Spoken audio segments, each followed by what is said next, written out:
ये कांग्रेस भाजपा में से कौन सा नेता आपके साथ खड़ा था, लाठियां खाया था, जेल गया था?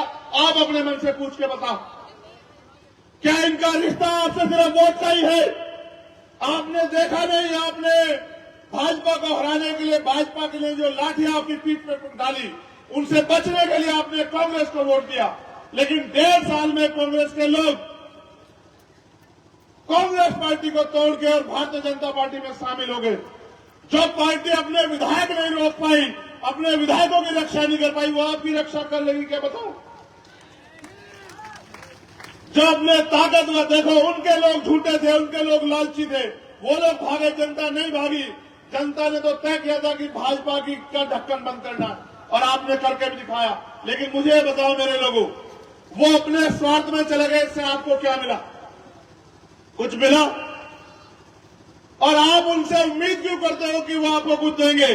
अगर वो इतने अच्छे होते, आप ये सोचो और इतिहास को याद करो, वो इतने अच्छे होते तो बाबा साहब अम्बेडकर को अपने 4 बच्चे कुर्बान करने पड़ते। अगर वो इतने अच्छे होते तो बाबा साहब अम्बेडकर को पार्टी बनानी पड़ती, बाबा साहब अम्बेडकर को घर घर जाके लोगों को जागरूक करना पड़ता। और वो इतने अच्छे थे तो भारतीय संविधान से पहले उन्होंने हमारे अधिकारों की लड़ाई क्यों नहीं लड़ी? मेरे लोगों अपने मन से पूछ के देखो।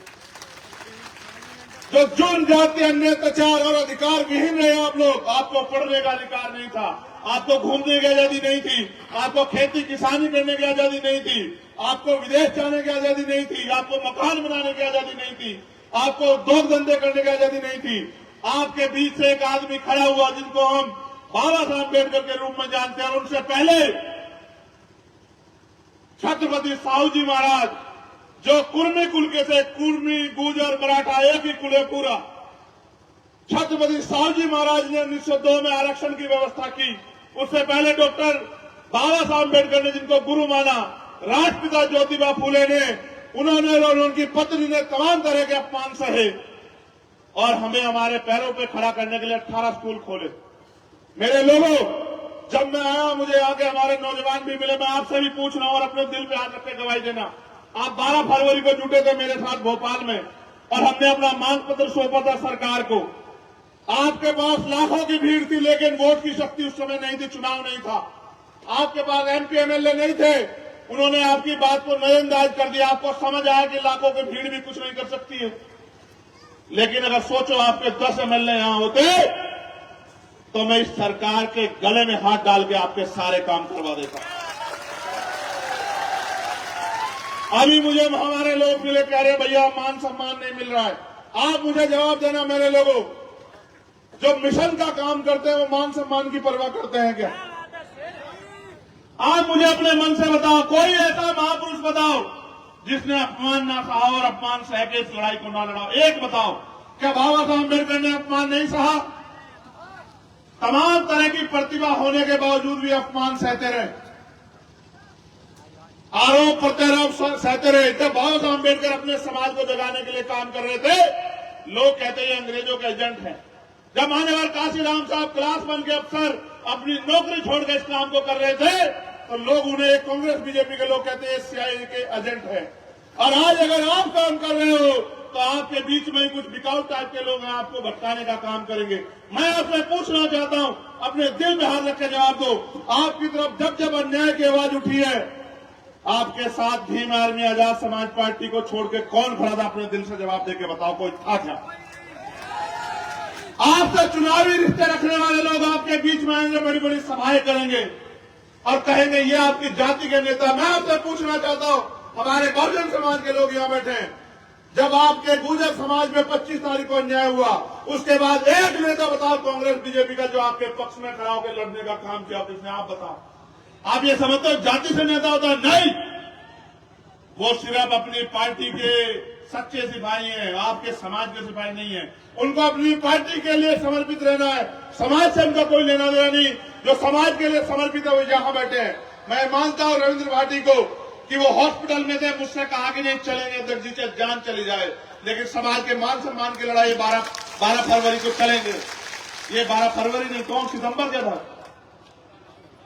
अक्टूबर को। और मैं कह रहा हूं कि मर जाओगे, भाटी कह रहे नहीं मरूं या जीऊं, लेकिन मरूंगा भी अपनों के बीच और जीऊंगा भी अपनों के बीच। अब देखिए चलेंगे।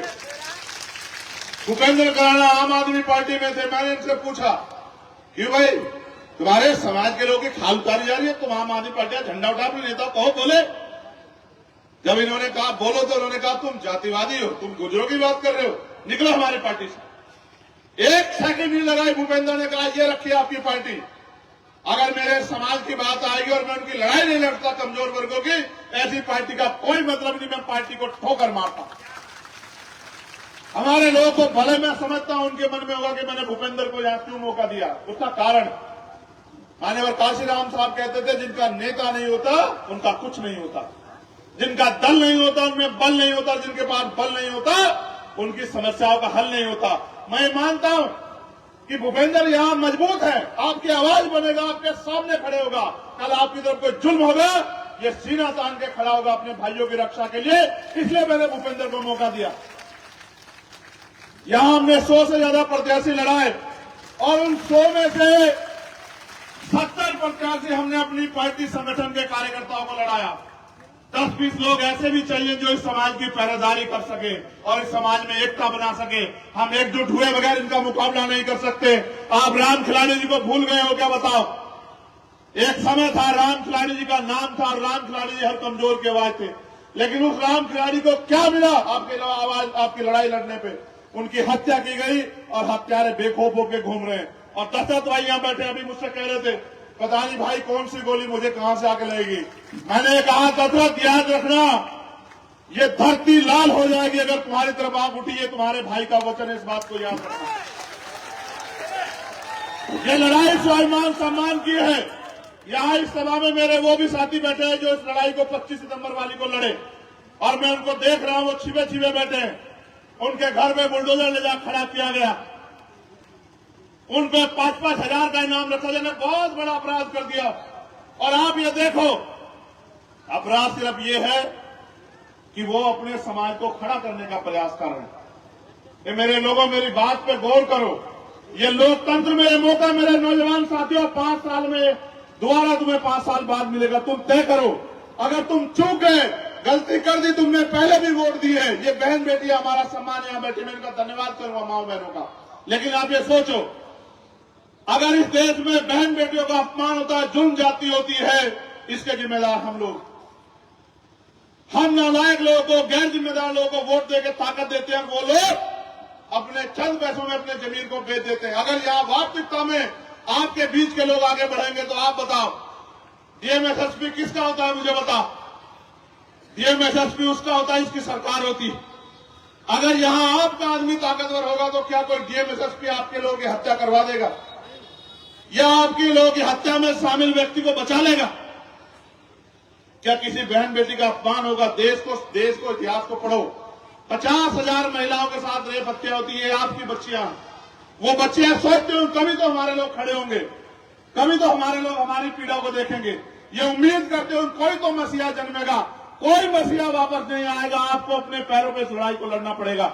एक तरफ 15 दिन के लिए, 15 दिन भी नहीं बचे, 10-11 दिन है, एक तरफ 10-11 दिन के लिए लोग शराब, मिठाई, पैसे लेके, कपड़े लेके आपके बीच आएंगे, आपको कहेंगे बेच दो। मैं ये पूछना चाहता हूं, माननीय काशीराम साहब ने कहा था कि वोट की रक्षा बहन बेटी की रक्षा की तरह करनी है, क्या हम लोग बेचने वाले लोग हैं? अगर बेचने वाले लोग हो तो फिर मुझसे मैं तुमसे कोई शिकायत नहीं करूंगा। और स्वाभिमानी लोग हो तो आपसे कहूंगा कि आज के बाद घर सोना मत जाके मेरे लोगों, जितने फोन हो, दोस्तों, रिश्तेदारों, सबको कहना कि बहुत हुआ हमें सबको देखते हुए, इस बार हमें आजाद समाज पार्टी के प्रत्याशियों को मौका देना है और एक एक वोट केतली के चुनाव निशान पर डाल के देखो। आज आपका दल छोटा है, आज आपकी लोग मजाक बनाएंगे और कोई मानेगा भी नहीं कि आपका दल आगे बढ़ेगा। लेकिन आप ये सोचो, जब आप कोई पौधा लगाते छोटा ही तो होता है। पेड़ लगाया आपने, पेड़ लगाया है, बताओ इतना बड़ा पेड़ लगता है, छोटा पेड़ लगता है, बताओ। लेकिन अगर आप उसकी सही समय पे रखवाली करो, देखभाल करो, खाद पानी दो, प्राकृतिक आपदा से बचाओ, तो वही 10 साल में इस लायक हो जाता है, नहीं हो जाता कि आपको फल भी दे और आपको छांव भी दे? बताओ, होता है नहीं होता है? आज आपका दल छोटा है, घबराओ मत, हम घबराने वालों में से है ही नहीं। आज से 100 साल पहले हमें पानी पीने की आजादी नहीं थी। हम कहां से कहां तक आए, याद करो मेरे लोगों। और देखो, देश आजाद हुआ 1947 में, और जिनको क्रिमिनल ट्राइब कहा गया उनको आजादी मिली 1952 में। अपना इतिहास जानो, पढ़ो लिखो, समझ आएगा तुम्हें। तुमने मुझे तलवार भेंट की, मैं बाबूजी का धन्यवाद करता हूं। आप बताओ, इस तलवार से मैं कौन सी लड़ाई जीत सकता हूं, बताओ। राजतंत्र में युद्ध होते थे, राजा महाराजा दोनों तरफ से लड़ते थे, सेना जाती थी, हाथी घोड़ों पे युद्ध होते थे, बंदूकें तलवारें चलती थी, तोप चलती थी, और तलवार के दम पर राज लिया जाता था। आज के राजतंत्र लोकतंत्र है। इस तलवार से ज्यादा तुम मेरे कैसे अंगूठा दबा देना, फिर देखना तुम्हारी तरफ उठने वाली हर एक आंख को उसी दिन जवाब मिल जाएगा कि आज के बाद ये कष्टीय समाज अन्य अत्याचार नहीं सहे। देखो, मैं तुमसे कलम की ताकत मांग रहा हूं, तलवार की ताकत नहीं मांग रहा हूं। एक तरफ ये है, एक तरफ ये। आप तय करो कि मुझे कौन सी ताकत देना चाहते हो। अगर तुमने ये ताकत मुझे दी और इतनी ताकत दे दी कि ये कलम मेरे हाथ से चल जाए, तो मैं लिख के देता हूं, विरोधियों के 20-20 एमएलए और हमारा एक एमएलए अगर भारी नहीं पड़ा, तब आप मुझे बताना। जिस दिन इस कलम में ताकत होगी, आपको रोजगार के लिए दूसरे प्रदेश में नहीं जाना पड़ेगा। जिस दिन इस कलम में ताकत होगी, हमारी माँ बहनों को अपने घर चलाने के लिए उधार पैसा नहीं लेना पड़ेगा किसी को। हमारी बच्चों को पढ़ने के लिए जमीन नहीं रखनी पड़ेगी उनके माता पिता को गिरवी। उनकी शादियों के लिए किसी साहूकार से कर्जा नहीं लेना पड़ेगा। हमारे नौजवान भाइयों को पढ़ने के लिए कोई लोन नहीं लेना पड़ेगा। जिस दिन हम पे ताकत होगी, सबको सस्ती शिक्षा, बेहतर से बेहतर, जैसी विदेशों में मिलती है, सबको सस्ती शिक्षा। क्योंकि बाबा साहब कहते थे कि शिक्षा हथियार है, इस हथियार से आगे बढ़ना है। सबके गरीबों के लिए अच्छे से अच्छा इलाज बहुत कम पैसों में, जिन पे जमीन नहीं उनको जमीन, और अपने आपके बीच के बेटों को जो अधिकारी कर्मचारी बन जाएंगे रोजगार पाके, उनको अधिकारी कर्मचारी बना के बिठा के उनके जरिए आपके लिए नीतियां बना के आपको आपके पैरों पे खड़ा करना है। ये लड़ाई है। दुश्मन नहीं चाहता कि आप अपने पैरों पे खड़े हो जाओ। वो हर साल आपको कहेंगे इनको रोक दो, उनको रोक दो। मैं पूछना चाहता हूं, क्या आप किसी को रोकने के लिए पैदा हुए हो? लोकतंत्र क्या किसी को हराने के लिए है? लोकतंत्र तो जीतने और जिताने के लिए है। मैं आपको एक कहानी सुनाता हूं, आपके काम आएगी। ये मुझे जब ये कह रहे थे ना, मैंने सुना। एक पुजारी जी के, पंडित जी के 2 बेटे थे। गौर करना जरा, एक का नाम था राम, दूसरे का नाम था श्याम। नौजवान बहुत गौर करें, आज तुम्हारी कहानी यहीं बैठेगी तुम्हारी विधानसभा में, ठीक है? तो राम बहुत सीधे थे, लोगों की सेवा करते, मदद करते, लोगों के काम आते। और श्याम बड़े झगड़ालू किस्म के थे।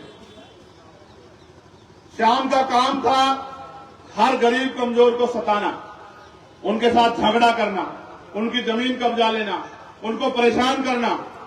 अब जब भी श्याम कोई मुसीबत खड़ी करता, राम आके उनको रोकता, भाई ऐसा मत करो। ये लंबे समय चलता रहा। एक समय आया 5 साल बाद चुनाव, तो राम भी चुनाव में खड़े हो गए और श्याम भी चुनाव में खड़े हो गए, और लोगों ने श्याम से बचने को राम को वोट दे दिया। अब देखो, कहानी का सार ये है कि राम जीत गए, राम भी खुश, श्याम भी खुश और पंडित जी भी खुश। समझे? राम भी खुश। अब ये बताओ, राम श्याम को नुकसान पहुंचा सकते हैं क्या? है? राम श्याम का कोई बुरा कर सकते हैं क्या? राम श्याम को जेल भिजवा सकते हैं क्या? तो मैंने आपको बताया कि आपने श्याम से बचने के लिए राम को ताकत दे दी। घर एक ही है दोनों का, समझ रहे हो? राम भी खुश, श्याम भी खुश और पंडित जी भी। अब आप ये तय कर लो कि इस लोकतंत्र में आप उनको खुश रखना चाहते हो या आप खुद को खुश रखना चाहते हो? आप उनको हराने के लिए उनको वोट दोगे, इससे आपके हिस्से में क्या आएगा मेरे लोगों? ये बताओ। कल उनके दरवाजे पर जाओगे, वो गेट बंद करके कहेंगे नेताजी यहां है नहीं। ऐसे लोगों को ताकत देना चाहते हो? बहुत बेवकूफ बना लिया। सदियां बीत गई और आजादी के भी 70 साल बीत गए। कहते हैं कि देश में भ्रष्टाचार है, देश में चोरी है, लूटमारी है, सारी पुलिस यहाँ है, सारी इंटेलिजेंस यहाँ है, सारी एजेंसी यहाँ है, फिर लूटपाट भ्रष्टाचारी कैसे हो रही है? सारी सब कुछ साधन आपके पास है, फिर रेप हत्या क्यों हो रही है? क्या आप पे जवाब है कि भाई इंदल गुर्जर की जो हत्या उसका जवाब आपके पास है?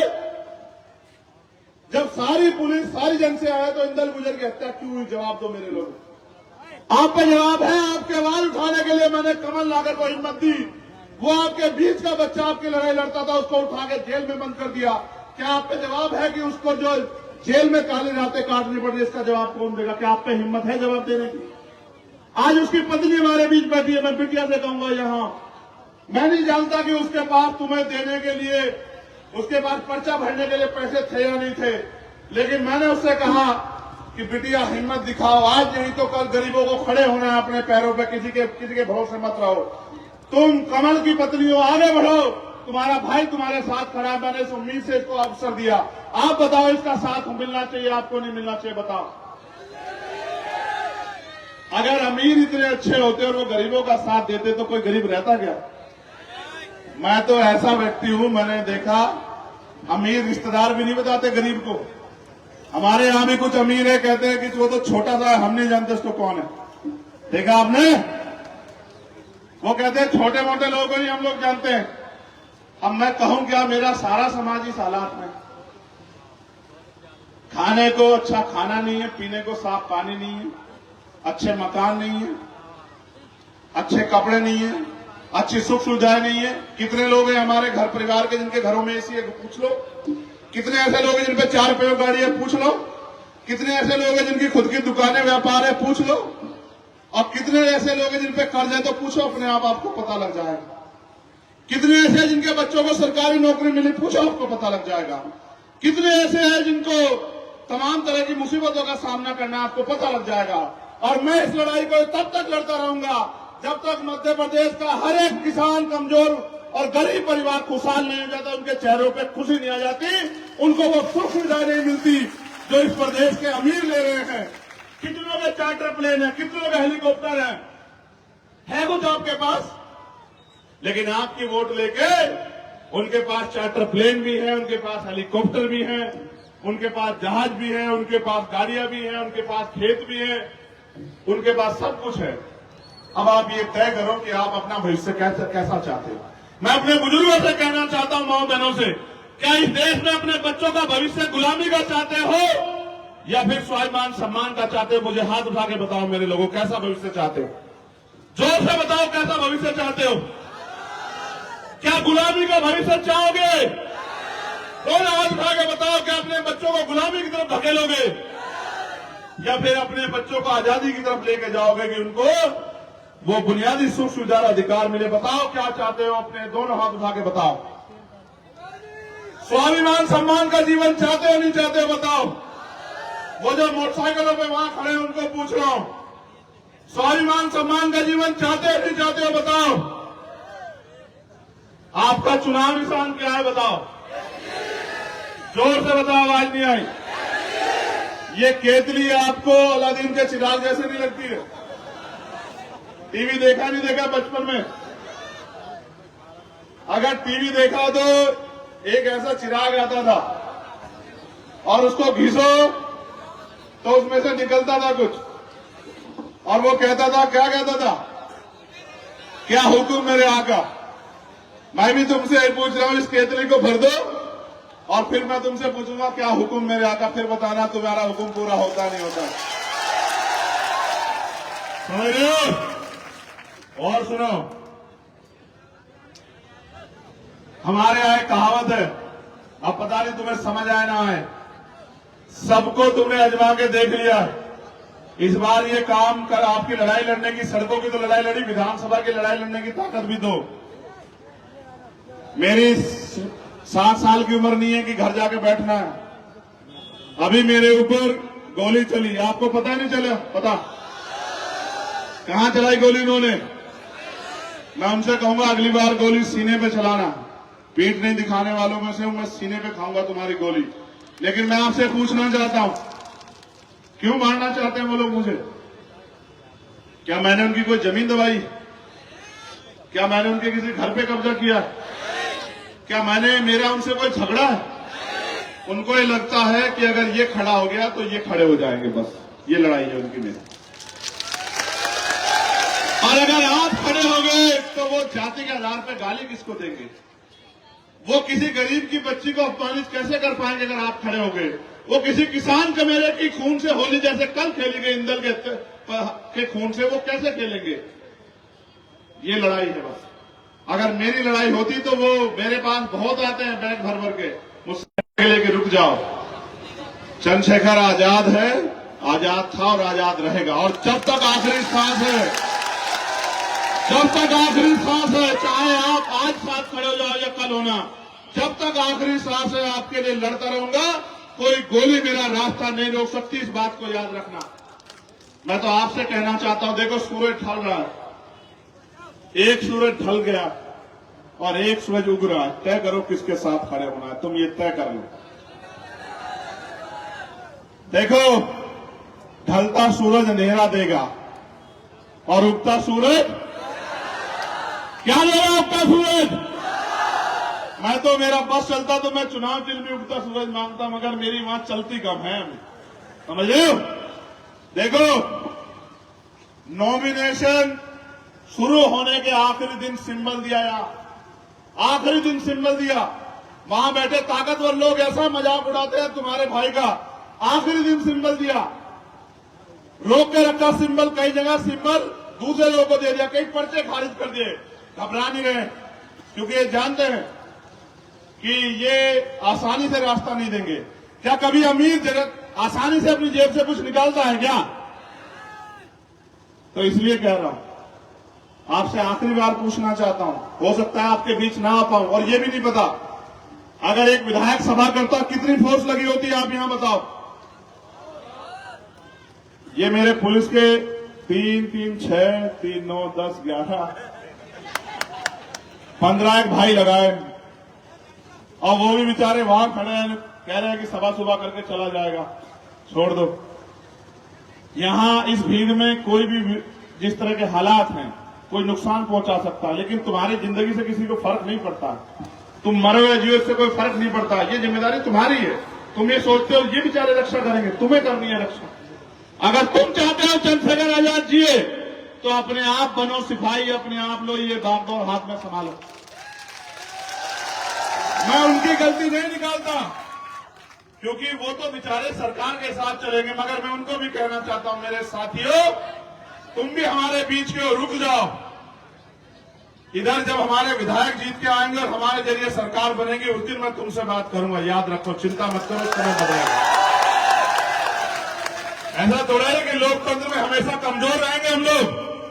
कमजोर रहोगे, ये लोकतंत्र है, कमजोर नहीं रहेंगे। जिस दिन ये ताकत, ये कमजोर अपनी ताकत समझ गए और इकट्ठे हो गए, जैसे एकता आज यहां दिख रही है, अगर इन्होंने गांव में बना ली और ये किसी के बहकावे में नहीं आए, किसी के पैसों में लालच में नहीं पड़े, और इन्होंने स्वाभिमान सम्मान की लड़ाई लड़ी, तो मैं इसी बार दिखाऊंगा कि जो अधिकारी कर्मचारी आपको आंख दिखाते हैं, वो आपके घरों पे आके सैल्यूट मारेंगे। तुम लोगों को मेरी बात को याद रखना।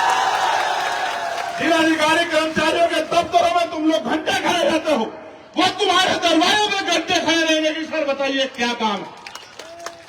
अभी क्या लोकतंत्र की शक्ति नहीं समझते हम समझते हैं, हम सब समझते हैं, मगर हम ये भी समझते हैं इस अपमान को सह के हम लोग घबराते नहीं, इस अपमान को सह के हम लोग ताकत बनाते हैं। और क्योंकि अभी हमें बाबा साहब अम्बेडकर के स्टैच्यू में माल्यार्पण करने जाना है, मैं आपसे भी कहूंगा, और मैं पहले आपसे कहूंगा, अनुशासन में चलना। तुम्हारे बीच में कोई नहीं आएगा तुम्हारी मदद करने, तुम्हें खुद बनना है सिपाही। अगर मुझसे प्यार करते हो तो अनुशासन में चलना। मैं इनसे नहीं कहूंगा कुछ भी, और मैं उम्मीद करूंगा मैं इनसे कि बेचारे कुछ करें। इनको तो कह के भेजा जाएगा क्या करना है, और मैं आपसे भी आग्रह करूंगा बहुत अनुशासन में चलना। और जब रैली खत्म हो जाए, माल्यार्पण हो जाए, तो अनुशासन में जाना। आखिरी बात, अपने नौजवान भाइयों से मोटरसाइकिल लहरा के मत चलाया करो, आराम से चला करो, तुम्हारी जिंदगी कीमती है। चलो एक नारा मेरे साथ जोरदार तरीके से लगाओ, सारी पार्टी